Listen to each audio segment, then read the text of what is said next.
Hey, how's it going, everybody? Sarasota Tim coming to you from Sarasota Bradenton RV Park here at my home 20. You've heard the saying, you can't believe a damn thing I say. That has never been truer, especially when it comes to the media. That story and more coming up.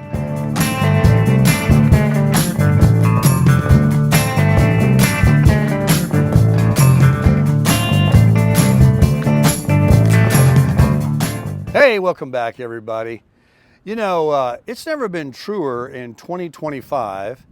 It's always been true that you should pretty much believe the opposite of everything you hear or read in social media, especially in mainstream media.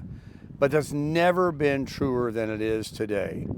Literally, if you take everything you hear from mainstream media, social media, comments, and other things that people of negative souls and hatefulness say, you can believe the opposite. If you believe the exact opposite of what all of these negative comments and trying to put flame or gas on the flame, on the fire, as they say, or just try to get clickbait or make you think something bad about someone, maybe the president or other people he has working for him, other people, including myself or anybody, your family members, people you meet in the stores. If you believe people that just spread that negativity, here's what you got. You've got a guarantee of it's exactly the opposite. They are the ones that have the issue. They are the ones that are dissatisfied with their lives. They are the ones with an angle, a means to an end, to disrupt all that is good. You know, it all started back in the Garden of Eden when I was reading my devotional this morning, and it reads exactly that. That's really where it started. You know, in the beginning, it was a luscious garden with nothing but good. And God put one tree in the middle of the garden, and he said, you can have anything you want in this garden. You can eat of any of the trees of fruit that you like. But this one, don't do it. The day you do, you will die. And so here comes Satan. Here comes the evil spirit. That God, you know, he was an angel, so the Bible teaches, and then he wanted to be like God. So God sent him to the earth and said, you want to be a God? Then I'll put you the God of the earth. So him and his minions multiplied. And everywhere they saw good or people that were living for God or living for each other and sowing good seed, he comes in to seek and destroy. Constantly roaming the earth, the Bible talks about, constantly.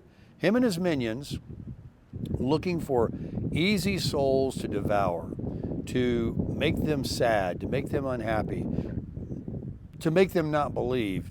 And that's what he did with Eve. He said, oh, he doesn't want you to eat that from that tree, because if you do, you'll be like him and you'll know good from evil. So he uses all these little sly things. So she did. And then she got Adam to eat of it too. And the next thing you know, they were running around the Garden of Eden, like the Bible talks about. They didn't wear clothes. They were just in nature. They didn't need clothes. God provided everything for them. They weren't cold. They weren't hot. They weren't hungry. But the day that they disobeyed and listened to the evil one, they found themselves naked, and they were ashamed, and they had guilt. And then God came and called to Adam or Eve one. I forget how the story goes. He says, where is what's his name, or what's her name? And he said, she is hidden because we were naked. He goes, who told you were naked? So, and of course, God already knew all this. He knows the beginning from the end. And so the story evolved all the way to today, April 6, 2025, where people are, I don't know, they get off on spreading hate and evil and trying to convince good people. The more people try to swim upriver and do the right thing, whether it be morally, health-wise, whatever. You've got others that want to lie, seek, and destroy. And I'm going to show you right now. Let me just bring you some more facts to prove what I'm talking about. Okay?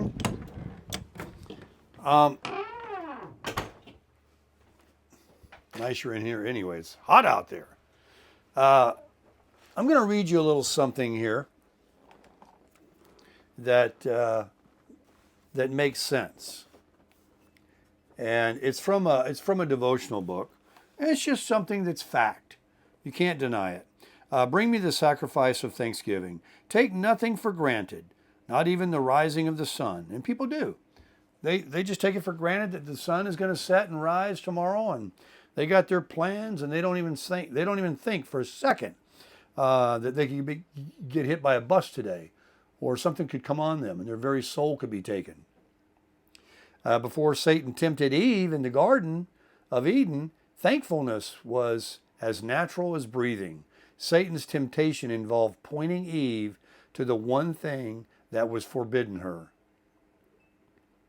The garden was filled with luscious, desirable fruits, but Eve focused on the one fruit she couldn't have rather than being thankful for the many good things freely available. And so right there it is.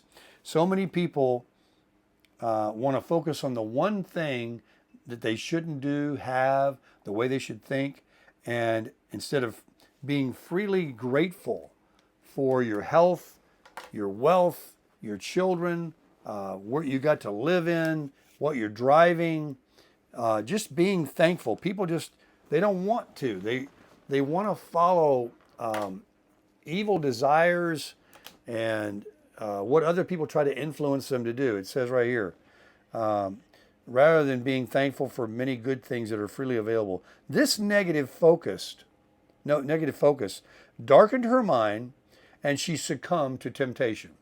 And so tens of thousands, if not millions of people each day succumb to temptation. When you focus on what you don't have or the situations that displease you, your mind also becomes darkened. So these people that are just hateful and negative and got dark souls, they become, displeased with themselves and their minds. And you take for granted life, salvation, sunshine, flowers, and countless other gifts from me, God says. You look for what is wrong and refuse to enjoy life until it is fixed. When you approach me with thanksgiving, the light of my presence pours into you, transforming you through and through. Walk in the light and with me by practicing the discipline of thanksgiving. So, people that don't practice thanksgiving, they get focused on things that people that are, like the devil was. When Eve and Adam were walking around happy and peaceful and, naked and just enjoying life. They didn't even know bad. They were just created by God.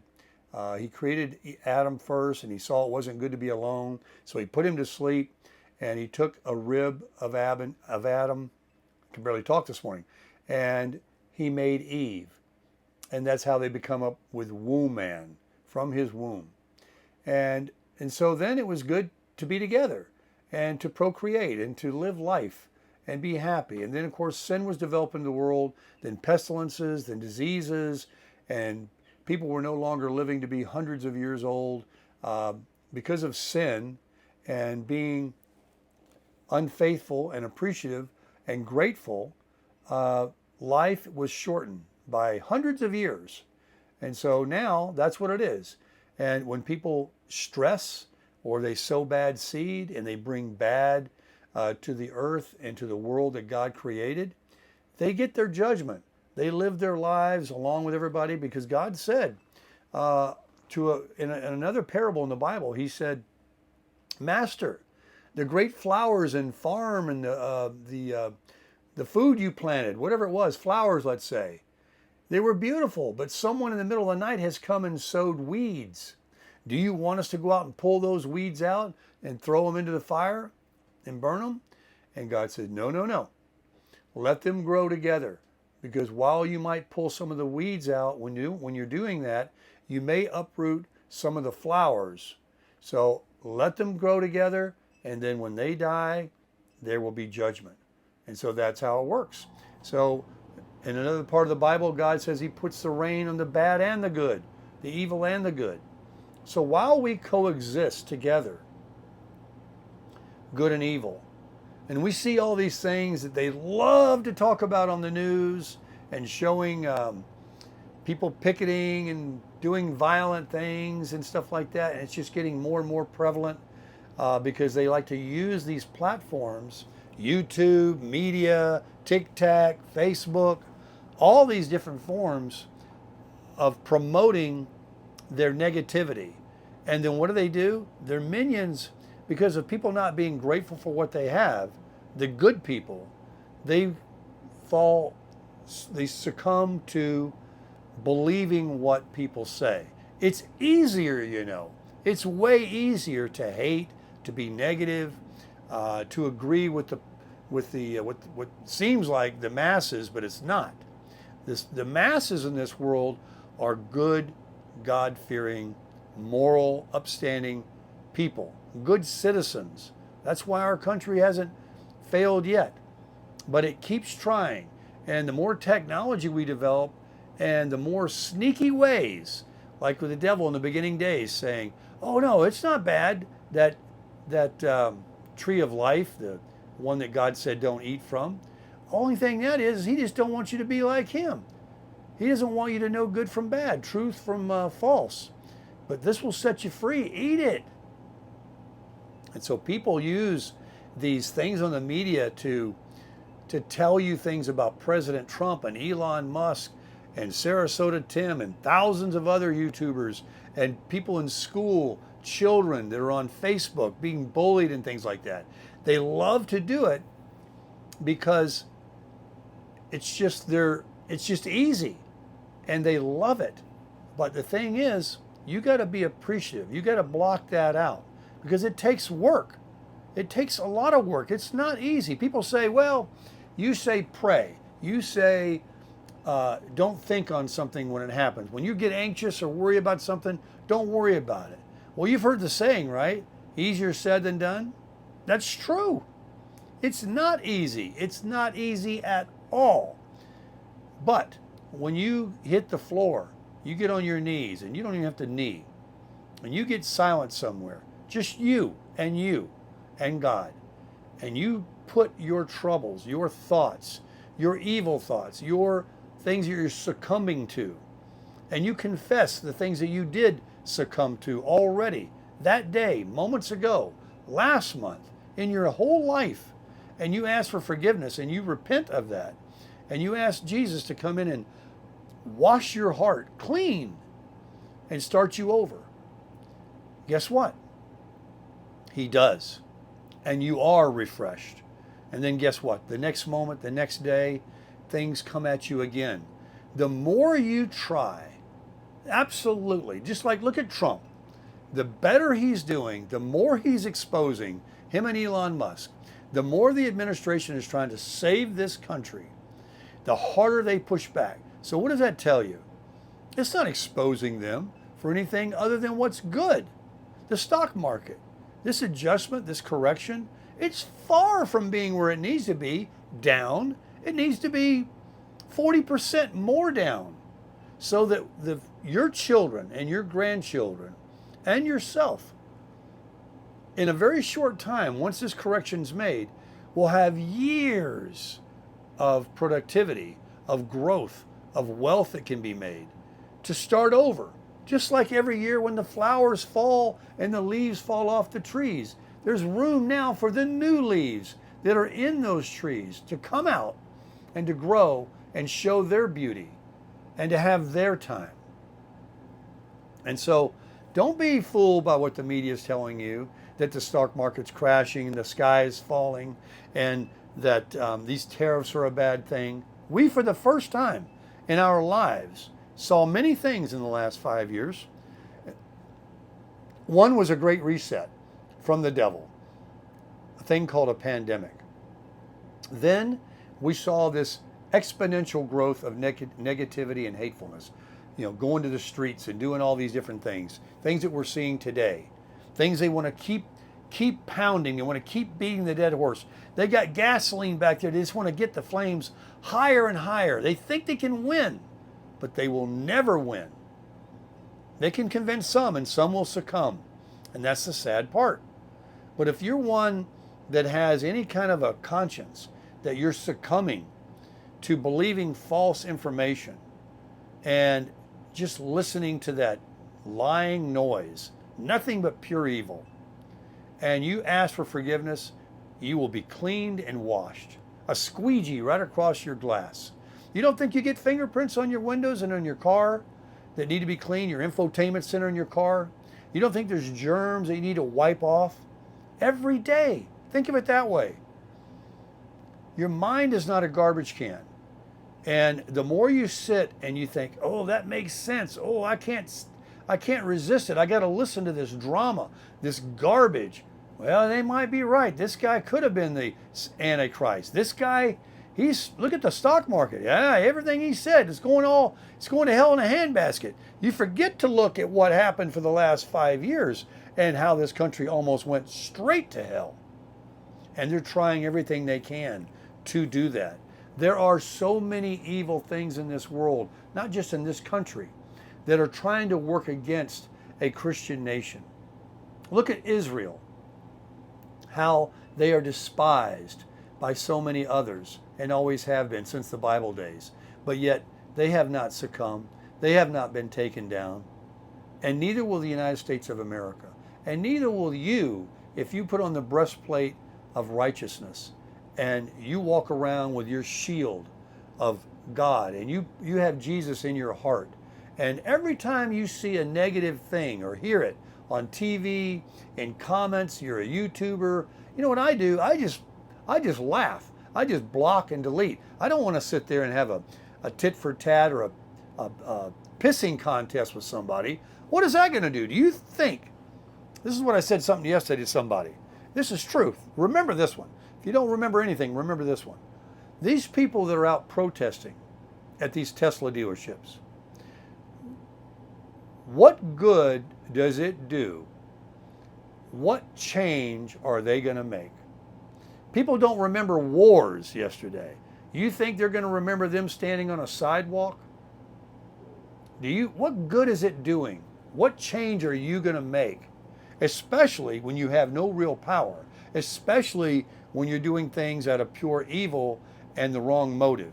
Now, if you're standing out there passing on the Word of God, like I don't have it right here, but I went to Marina Jack's the other day, and they had some Jesus freaks. That's just one of my sayings. They were standing there playing some music. They had a little microphone, a little table set up, and as people were walking by, because it's a high traffic area, they were passing out tracts. Do you remember back in the day when you could get tracts, boxes of them, bundles of them from church, and they would ask you to go out, Wednesday night visiting or just passing them out, leaving them in places where people could see them and pick them up? You remember that? Do you know what a tract is? Have you been out of religion so long you don't know what a tract is? It's a little Bible pamphlet that reads some of the most impressive scriptures the Bible's ever written to encourage someone to come to Jesus, to come to know the Lord. And so I got one. Nobody knows the Lord any better than me, and I say that facetiously. But I was raised in church. I was raised a Christian. I've read my Bible. I know all the parables. I know all the things. I forget too. I succumb, but I ask for forgiveness. So I took a tract. I didn't say, nah, I'm good. I got God already. I don't need that. I took it. I put it in my pocket. 2 days went by that I didn't look at it, but I didn't want to throw it in the trash. I felt that was terrible. So the tract sat here. And then last night, I actually opened it up and looked at the first page or two. Those are very, very thin papers with small font. You got to have C rights to read it, or good eyesight. And the first few scriptures were just very profound. And the tract that I was handed to that God probably knew wouldn't be just tossed on the ground or in a next trash can, that maybe some do. I guarantee you they do. I put it in my pocket. It's in someone else's pocket right now. Someone else is looking at it. Someone else that knows the Lord like I do. But they're having their chance at it. And who knows where it might go, talking about paying it forward. And this is how God works mysteriously through people. This video, for example, may hit the ears of someone that needed to hear something like this, that realized that they've succumbed to many things that they should not have succumbed to because they've allowed the evil one in. You can allow it. It's all up to you. I said a moment ago, it is not easy. You know, when they say it's easier said than done, no truer statement's ever been made. You are going to have a hell of a time staying positive and staying close to God. You're going to fail over and over and over. But guess what? Remember Einstein said every failure was just one step closer to a success. It only takes one time for you to finally train yourself in anything. Shooting a gun, going to a gym, working out, praying for forgiveness, working on your strength, your faith. It builds. You have to build it. It isn't a one-time thing. You just read something and pray to God and you're on easy street. It gets tougher and tougher then. I mean, you thought you had it tough. You thought you worried about things. Wait until you start trying to live a life for Christ. And, you know, or become a YouTuber, or become a president, or become anyone that is promoting positivity and skills and tips and things like that that are for good. You know, knowledge, information. Somebody always wants to remove it, because anything good, you know, when the devil came to the Garden of Eden, he didn't want anything good. He didn't want to say, well, you know, we'll allow this a little bit. He hates all good. Good isn't in him. It isn't part of him. He is an evil, pure and pure, 100% pure blood. And the more minions and the people that he can convert, like Christ wants to convert you, Christ who made you, Christ who will win in the end, Christ who is winning now. Winning! The devil is very deceptive, though. Through drugs, alcohol, TV, media, things you read on your phone, social media, all these things. People in traffic, it cause you want to just to shoot somebody because they pulled out in front of you, or you know you just, yeah, that person doesn't deserve to drive on the same roads with me. I mean, there's so many things that we have to tackle every day. You know this. Well, why don't you listen? Why don't you start doing something about it? Why do you just keep letting it bounce off of you and keep going down the road of growing and succumbing to hate or negativity and becoming a darkened mind like they are? They want you to be with them. Have you heard the saying, misery loves company? Oh, it is true. It is true. These people that love to gossip, they get a hold of the next one and they're like, you got to gossip? I like to gossip. Let's gossip. Did you hear this? Did you hear that? Did you hear that about him? Did you hear that about her? And then back and forth they go. And then the next day, one wants to start it bigger than the other one did. Hey, remember how you shared that hate and gossip? Listen to this one. Let's expand it, man. Let's tell the world. Let's let everybody know this lie. That's what they do. That's exactly what they do. And, you know, the people that believe it or succumb to the negativity and to the lie, those are the ones that I feel sorry for.